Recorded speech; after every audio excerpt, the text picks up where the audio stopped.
Thank you for joining us on the round table. I just want to let you know that this is being recorded. And as we get on, I also want to state, hopefully everything is going well with you guys since our last discourse. And that you enjoyed this afternoon's talk, Basic Human Rights Under Jaws Law.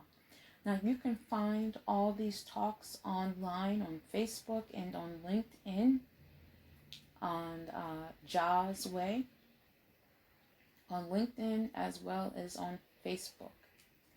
And you can find, if you find multiple titles with Jaws Way, you can look at the topic of discussion to find out which talks has been posted. And all of them have been posted. Now, there are two groups, the RoundTable, as we're in now, as well as Overcoming the Objections, that is available on the group side on both platforms. So, going into today's RoundTable, we're going to have this question and answer that you're going to break out in groups in your sessions, and come back again and see what your responses is for this group. So one of the discussion that came up in this morning's talk is the view of perfection, right? Adam and Eve were perfect, and then they partook of the apple, and not apple, but fruit of the knowledge of good and bad. We have to get over this conception of what has been heavily marketed as the fruit of knowledge of good and bad being one type of vegetation over another. But it harkens the fact that they no longer had that perfect state of being in Jah's eyes. They were both punished. They were punished physically, and yet Jesus Christ came on the scene. So we're going to have a look at a couple of scriptures, and you're going to have to answer this question. Are we have perfection as in the same state as Adam and Eve now that Jesus has done away with the original sin that had ensnared them? That is the question. Now, let's look at some scriptural basis for this. Now, this may take further discussion like others, and you can further along your discussion along with this one, because you have plenty of time for it to continue. But let's look at Romans chapter 5, verse 12 through 17. And keep that question in mind.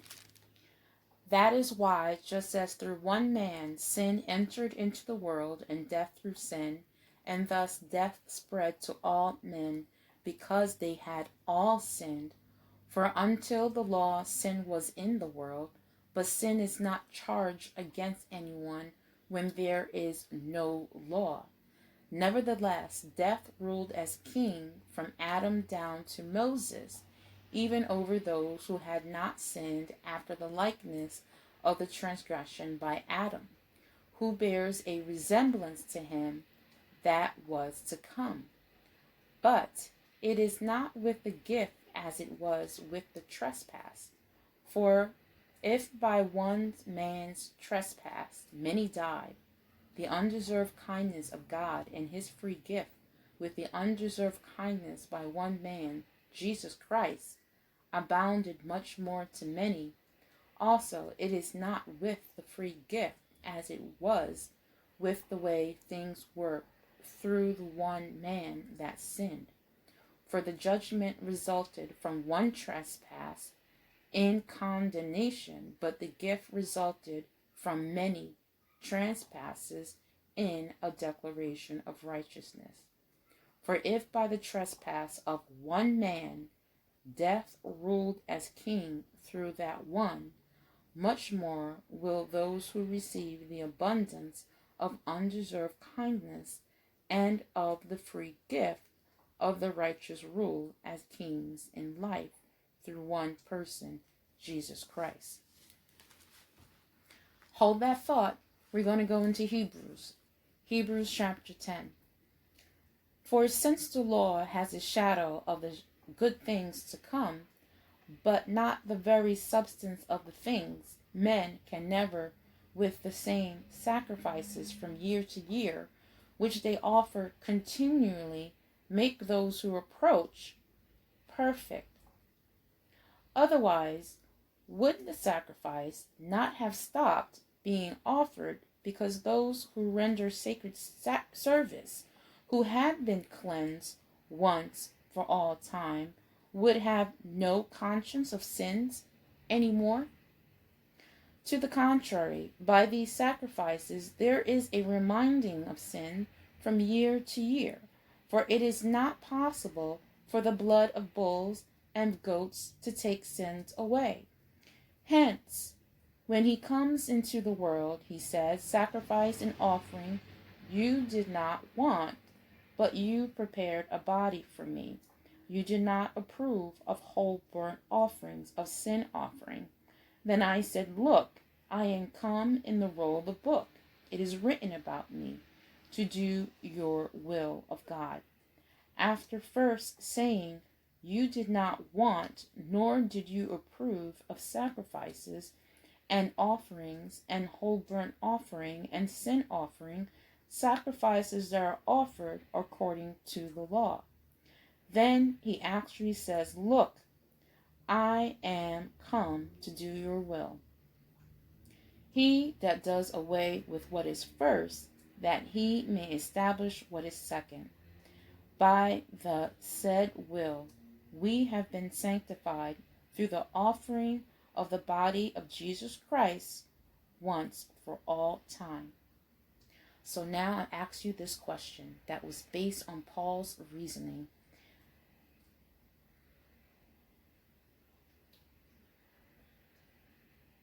And here it is. Because of those rendered sacred service who had been cleansed once for all time, would have no consciousness of sins any more. Why do we have consciousness of sin even after the fact that Jesus Christ has sacrificed himself all for mankind, all for one time?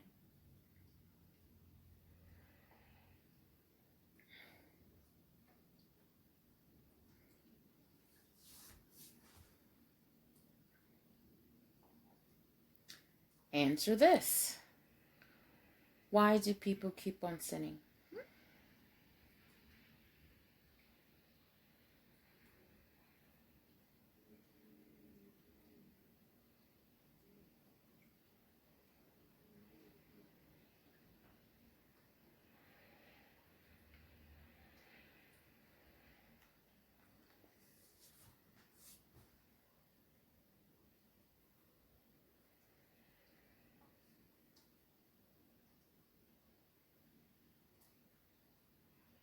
Answer this. Were we made perfect through the blood sacrifice of Jesus Christ? In what way, yes. In what way, no.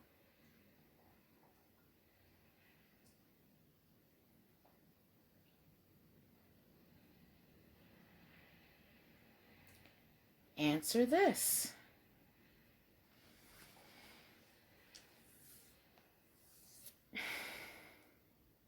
Are we capable of perfectly serving Jah? Yes or no?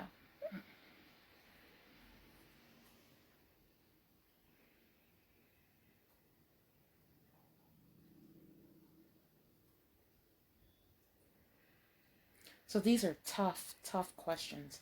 And so I'm going to add to it one more layer of this to add to the round table before you break out in groups.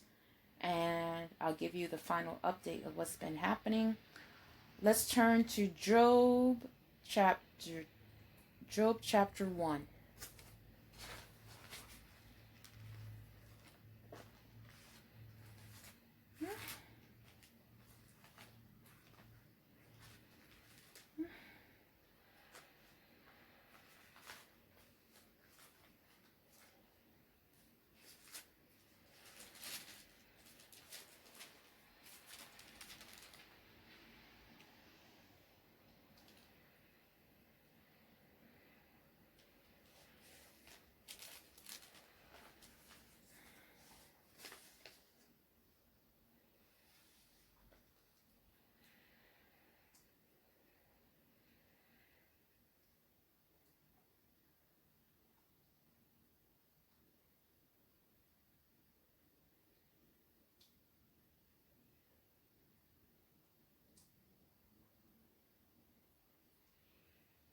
So in Job chapter 1, we're going to look at verse 8 through 12.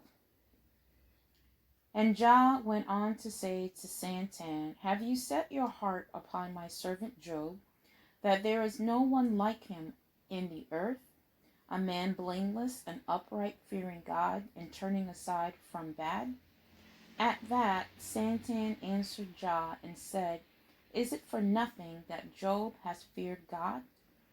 Have not you yourself put up a hedge upon him, and about his house, and about everything he has all around?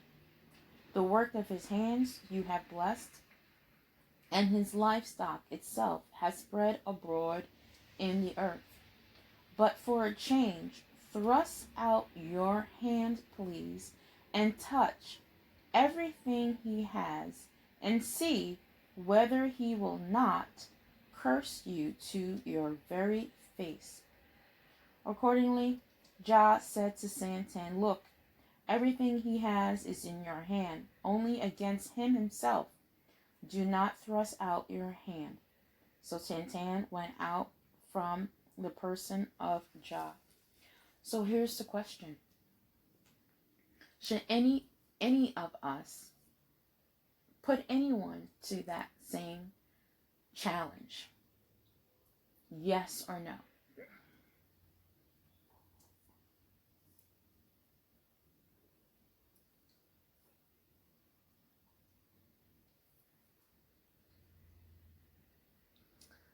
Question number 2. If anyone should put anyone to this challenge, is it considered a human's rights violation? Yes or no?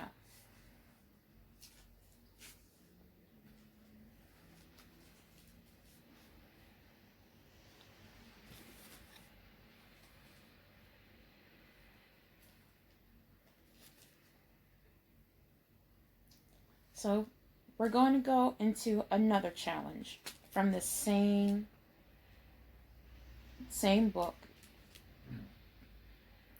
In chapter 2 of Job, it didn't take long to see the person of Job. It's almost immediate, but it's almost as immediate that Job answered the challenge. There was another challenge posed by Satan to Jah in Job chapter 2, verse 2. Then Jah said to Satan, just where do you come from? At that, Satan answered Jah and said, from roving about in the earth and from walking about in it. And Jah went on to say, have you set your heart upon my servant Job? There is no one like him in the earth, a man blameless and upright, fearing God and turning aside from bad. Even yet he is holding fast his integrity, although you incite me against him to swallow him up without cause. But Santan answered Jah and said, Skin in behalf of skin, and everything that a man has he will give in behalf of his soul. For a change, thrust out your hand, please, and touch as far as his bones and his flesh, and see whether he will curse you to your face. Accordingly, Jah said to Santan, There he is in your hand. Only watch out for his soul itself. So Santan went away from the person of Jah and struck Job with a malignant boil from the sole of his foot to the crown of his head. And he proceeded to take for himself a fragment of earthenware with which to scrape himself, and he was sitting in among the ashes. Question: how many ailments did Job face? 1 or 2 or more? And what was it? Is it a human rights violation if anyone would cause anyone like that upon the earth in a challenge just like this in Job chapter 2, verse 1 through 6, 1 through 7, rather? Yes or no? Why not?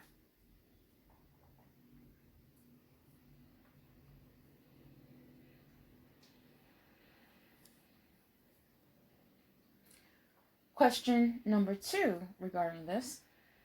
Why would it be more of a human rights violation if more than one condition, physical condition, was faced by Job rather than what was in the text?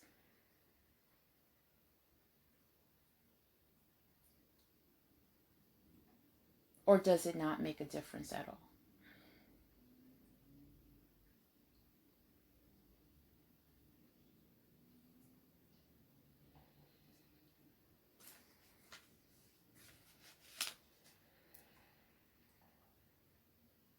Alright, you got that? Because we're going to move on to our next section. We're going to go into Job's companions.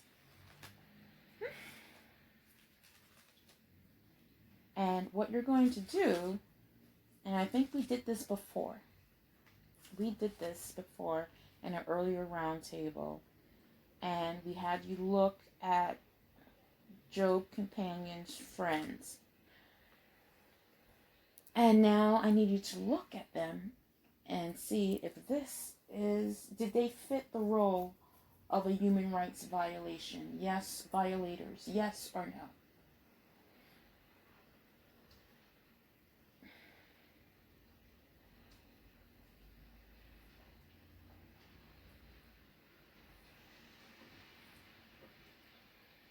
So this is concerning Gilead, Eliphaz,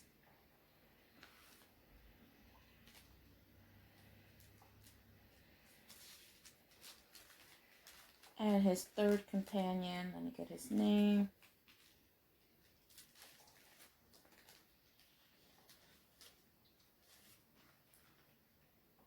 And Zophar.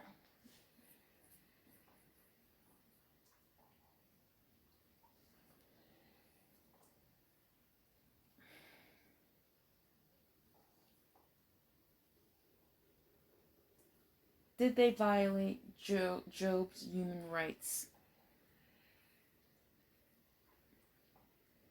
Yes or no?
What is the significance of Elihu? Elihu.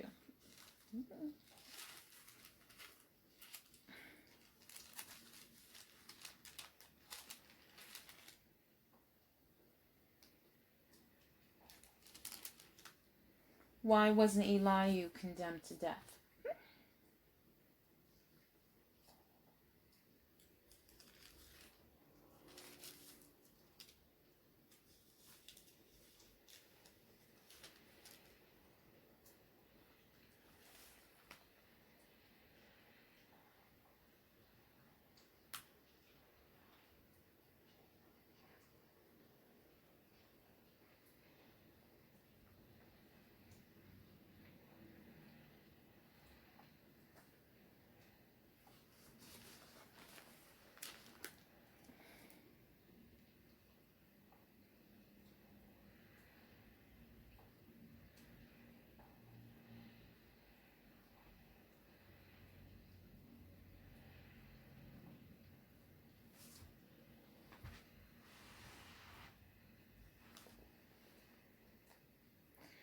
Here's another question, and that should round out our roundtable.